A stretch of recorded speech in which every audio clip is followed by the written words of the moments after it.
Hello EDUSPLORERs, thanks for joining us again and welcome back to another informative video on our YouTube channel. If you are joining us for the first time, I want to thank you for watching. For those of you who've been following our channel, you notice we focus on informative and educating content within the African continent. Have you ever read about the Cape Coast in Ghana? Or you've been to Cape Coast yourself? Or you've read it on papers? Or you've heard people talk about it? If not, today you will know Cape Coast like never before seen. In this episode, we will discuss Cape Coast from north to south and the reason why this amazing place has an abundance of history that has just been touched at. So without any much delay, we shall just dive straight into it. But in looking at Cape Coast, for those of you who don't know, Cape Coast is the capital of the central region in southern Ghana. But before I dive more into that, I would like to give you a clear understanding as to the country of Ghana, where this place is found. Ghana is a country of Western Africa, situated on the coast of the Gulf of Guinea. Although relatively small in area and population, Ghana is one of the leading countries of Africa, partly because of its considerable natural wealth and partly because it was the first black African country south of the Sahara to achieve independence from colonial rule.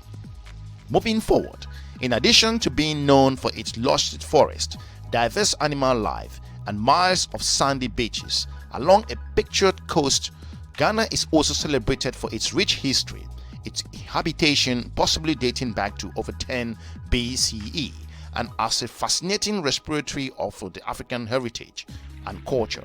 The country takes its name from the great medieval trading empire that was located northwest of the modern-day state until demise in the 13th century.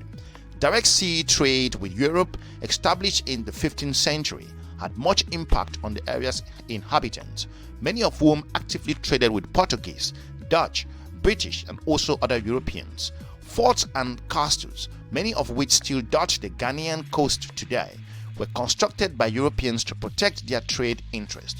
Although trading was originally centered on the gold that was readily available in the area, so notice that the focus shifted to lucrative slave trade in the 17th century. The area later became known for growing cocoa, the source of cocoa beans. Introduced there around the 19th century, cocoa continues to provide an important export for Ghana.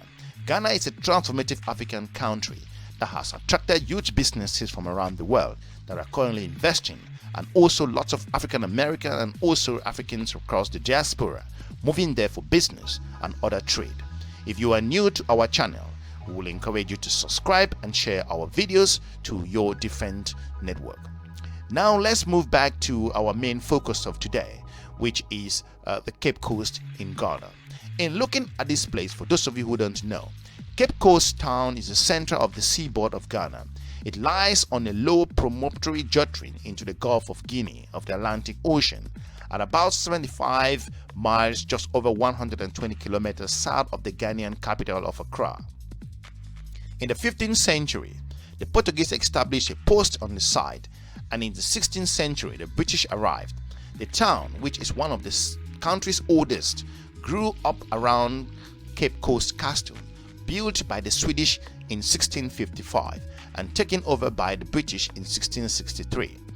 An important seat of important seat of the Asante trade, Cape Coast became a roadstead port and was the British commercial and administrative capital of the Gold Coast until 1877.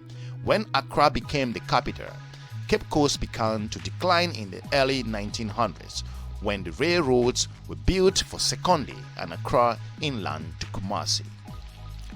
The Cape Coast Harbour ceased to function with the opening of Tema port in 1962. The city nonetheless retained its importance as an educational center. Several secondary schools and University of Cape Coast, founded since 1962, so to point out, are also located in this amazing place. In economic activities, includes things like trading, fish, and also government administration, housed in those different castles. An industrial area was completed in 1976. The town produced bricks, tiles, tobacco products, and also cotton textiles, soap, sugar, cocoa, products and beverages, swords, and also chemicals. Notably, buildings include Christ Church, that was in 1865, and which was the first Anglican church in the country. To also notice that the Wesley Chapel is a very another interesting place, and the Cathedral of St. Francis sits on the Roman Catholic Archbishop of Ghana. A polytechnic school was initiated to the point in 1974, and the Cape Coast Urban Health Centre that was completed around 1976. The name is a corruption of also the Portuguese Cabo Coça, which also was the Corsican Cape. The local people call the town Gur and Ogua. So to notice, if you are new to this channel, we will encourage you to subscribe and share our videos to your different network. Considering Cape Coast as a transformative place in the African continent and with huge history, both colonial and now, for those of you who plan to travel and visit this amazing place, it would transform your understanding with regards to Ghana and where Ghana has been. Ghana is a transformative country, as we've pointed out, but in looking at Cape Coast today, forever haunted with regards to by the colonial horrors of the past, Cape Coast is one of Africa's most culturally significant spots. This former European colonial capital, originally named Cabo Coça by the Portuguese, as we've pointed out, was once the largest center for trade of enslaved people in West Africa. At the height of the trade, it received trafficked people from locations as far as, based on information, as Niger, Burkina Faso, and enslaved people were kept locked up in bows on also Cape Coast, imposing castle. At the time, the shoreline, those enslaved people were moved and hardened also to vessels that were moved to other countries. And also need to know that this place has huge history that needs to be talked about. And also for those people who visited this amazing coast, has some underlying stories that needs to be discussed for more people to know what the continent and Ghana has been through. Today, Cape Coast is an easygoing fishing town with an arty vibes, fanned by salty sea breeze and also kissed by pending waves. Crumbling colonial buildings line the streets, search prows and also beaches, and fishermen cast nets wherever those ships used to lie in those particular rivers and waters. Many travelers use Cape Coast as a base for exploring the Kakum National Park and also the Anobu and also envying Elmina Castle. There are a number of places to visit while you are in Cape Coast. We will encourage you to check out the Cape Coast Castle, which is the Cape Coast Castle, imposing in terms of its whitewashed castle commands the heart of the town, overlooking the sea. Once also one of the world's most important slaveholding sites, which to be noticed. You can also check out the Wesley Methodist Cathedral. This gracious old church was set up by the missionaries of the Wesley Methodist Missionary Society in 1835, making it one of the oldest and largest Methodists to be known in the world. Fort Victoria is another very interesting place for you to check out. Built in 1821 on the hillside in Western Cape Coast, Fort Victoria was used as an overlook post by the British, hence stunning views over the town. More importantly, you cannot leave Cape Coast without checking out Fort Williams. This former lookout post and lighthouse was built in 1820 and has wide-ranging views over the town. For those of you who've been to Cape Coast, we would like to hear from you what your experiences were, and if you are from Cape Coast, we would like to know from you why people should visit this place with abundant history. Cape Coast has transformed today.